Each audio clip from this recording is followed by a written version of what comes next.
de la planète. Pourtant, cet accrochage avec une fidèle pose la question de l'efficacité de la sécurité rapprochée du souverain pontife. Le pape François est un saint-père proche de ses croyants. Il multiplie les bains de foule, refuse le cloisonnement. Alors depuis 2013, les services de sécurité du Vatican ont redoublé de vigilance. Juste après son élection, les services de sécurité avaient été extrêmement inquiets de le voir quasiment dans une foule sans aucune protection. Il était dans une petite voiture qui était entourée de la foule. On lui tend...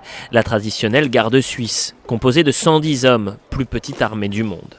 Autre corps de sécurité, la gendarmerie vaticane, 200 hommes, italiens, et ils viennent protéger principalement la cité du Vatican.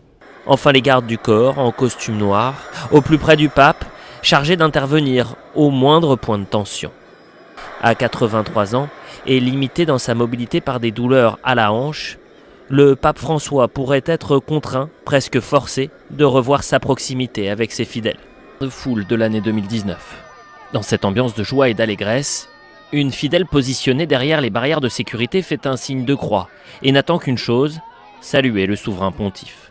Le pape ne l'a pas vu et fait mine de partir. C'est alors que cette femme lui agrippe violemment le bras. Surpris, le Saint-Père s'emporte et après un bref échange, lui tape la main. Très rapidement, la scène fait le tour du monde, vue des millions de fois sur les réseaux sociaux. Alors ce mercredi, avant la traditionnelle prière de l'Angélus, le pape est revenu sur ce surprenant échange. La patience de